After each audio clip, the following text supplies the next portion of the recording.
Welcome friends. Drama serial मायरी की अगली episode में आप देखेंगे कि अचानक से ही फाखिर हादसे का शिकार हो जाता है, जिसके बाद उसकी तबीयत बहुत ही ज़्यादा ख़राब हो जाती है और फिर उसे अस्पताल लेकर आया जाता है। जबकि इधर एनी का वालिद बहुत ही ज़्यादा परेशान दिखाई दे रहा होता है, लेकिन फिर उसे राहिला समझा रही होती है कि ये वक्त परेशानी का बिल्कुल भी नहीं है, इन्होंने तो कभी भी आपके बारे में नहीं सोचा। अच्छा, अब असल मौका यही है कि आप अपने बारे में सोचें और तमाम तर घर और जायदाद और कारोबार अपने नाम करवा लें। ये एक बेहतरीन मौका है जिस पर कि फिर आखिरकार इधर एनी का वालिद मान जाता है और फिर बात करता है।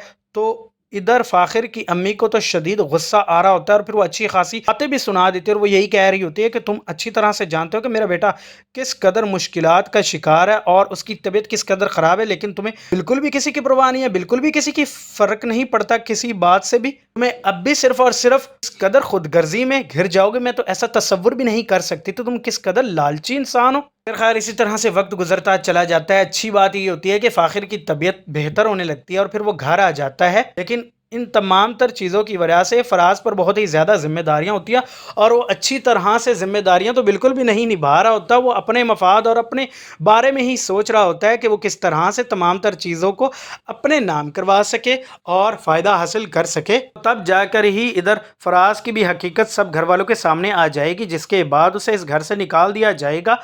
और फिर आगे आप ये भी देखेंगे कि राहिला यही मशवरा दे रही होती है आलिया को भी कि अब तुम्हें भी यही चाहिए कि तुम उस घर में राज करो। और जैसे कि आप पहले ही जानते हैं कि जमशेद की अम्मी की तबीयत बहुत ही ज़्यादा ख़राब रह रही होती है। फिर जैसे ही वो इस दुनिया से चली जाती है तो फिर इधर आलिया बहुत ही ज़्यादा खुश हो रही होती है कि अब वो इस घर पर राज कर सकती है और जमशेद तो पहले से ही उसकी तमाम तर बातों को मानता है। इसी वजह से वो एनी की वालिदा के खिलाफ इस कदर कर देती है जमशेद को कि अब वो उसकी ज़रा से भी तरफदारी नहीं करता।